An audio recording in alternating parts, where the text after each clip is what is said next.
Test tube baby process గురించి మీరందరూ వినే ఉంటారు. అండ్ ఈ ప్రాసెస్ ద్వారా ఎంతో మంది పిల్లలు లేక బాధపడే వాళ్ళకి ట్రీట్మెంట్ అనేది చేయగలుగుతున్నాము అండ్ వాళ్ళకి ప్రెగ్నెన్సీ వచ్చేలాగా చేయగలుగుతున్నాం. సో ఈ టెస్ట్ ట్యూబ్ బేబీ ప్రాసెస్ అనేది ఎవరికి చేయాలి అంటే మన దగ్గరకు వచ్చిన ప్రతి కపుల్ కి టెస్ట్ ట్యూబ్ బేబీ సజెస్ట్ చేస్తామా, ఎవరికి సజెస్ట్ చేయాలి అండ్ ఎలా చేస్తాం ప్రాసెస్ అనే దాని గురించి డిస్కస్ చేద్దాం. హలో అండి, నా పేరు doctor Suma, consultant 39 fertility centre, Vijayawada.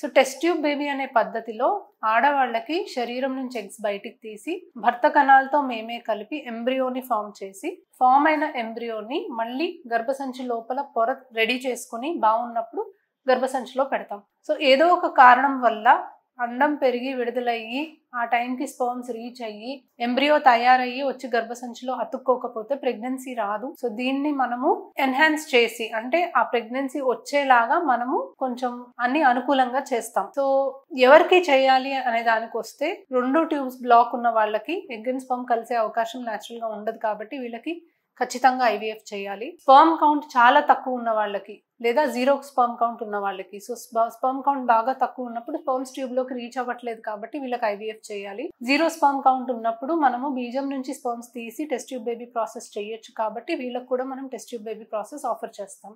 కొంతమందికి ఎగ్స్ చాలా తక్కువ ఉండడం, అస్సలు లేకపోవడం అనేది చూస్తాము. సో డోనర్ ద్వారా ప్రొసీడ్ అవ్వాలి అనుకున్నప్పుడు కూడా టెస్ట్ ట్యూబ్ బేబీ ప్రాసెస్ చేస్తాము. ఎండోమెట్రియోసిస్ స్టేజ్ 3 స్టేజ్ 4లో యూజువల్గా ఎగ్ నంబర్ తక్కువ ఉంటుంది, ఎగ్ క్వాలిటీ తక్కువ ఉంటుంది, ట్యూబ్స్ బ్లాక్ అవడానికి ఛాన్స్ ఉంటుంది. వీళ్ళకి ఐవీఎఫ్ చేస్తే రిజల్ట్ అనేది బాగుంటుంది. కొంతమందికి ఐయుఐ లాంటి ట్రీట్మెంట్స్ 2-3 టైమ్స్ 4 టైమ్స్ చేసి ప్రెగ్నెన్సీ రానప్పుడు వేరే అన్ని మనం చేసిన బేసిక్ టెస్ట్ నార్మల్ ఉండి రెగ్యులర్ మెడికేషన్ తోటి వాళ్ళ ప్రెగ్నెన్సీ రావట్లేదు అన్ఎక్స్ప్లెయిన్ ఇన్ఫర్టిలిటీలో కూడా ఐవీఎఫ్ సజెస్ట్ చేస్తాము. అండ్ ఇలా కాకుండా ఎవరికైనా కూడా పెళ్ళై మరీ ఎక్కువ కాలం అయింది, ఏజ్ బాగా ఎక్కువ ఉంది, ఎగ్ నంబర్ బాగా తక్కువ ఉంది, వీళ్ళకి వీలైనంత త్వరగా ప్రెగ్నెన్సీ వచ్చేలాగా ప్లాన్ చేయాలి అన్నప్పుడు కూడా test tube baby process suggest చేస్తాం. మనకి ఉన్న అన్ని ట్రీట్మెంట్లో కల్లా టెస్ట్ ట్యూబ్ బేబీ ప్రాసెస్కి మ్యాక్సిమం సక్సెస్ రేట్ ఉంది కాబట్టి ఎవరికైతే త్వరగా ప్రెగ్నెన్సీ రావాలి, ప్రాబ్లమ్స్ చాలా ఉన్నాయి, సోషల్ ప్రాబ్లమ్స్ ఉన్నాయి, ఫ్యామిలీలో ప్రెషర్ ఉంది అనుకున్న వాళ్ళు కూడా ఐవీఎఫ్కి వాళ్ళు ప్రొసీడ్ అవ్వచ్చు.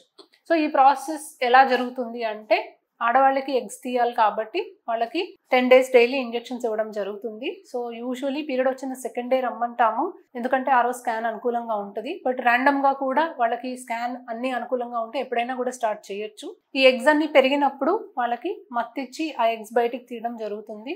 అదే రోజు హస్బెండ్ శాంపిల్ కలెక్ట్ చేసి శాంపిల్ని ప్రాసెస్ చేసి ఒక్కొక్క ఎగ్లోకి మేమే స్పర్మ్ని ల్యాబ్లో ఎక్కిస్తాం. ట్యూబ్లో జరగాల్సిన ప్రాసెస్ ల్యాబ్లో చేస్తాము.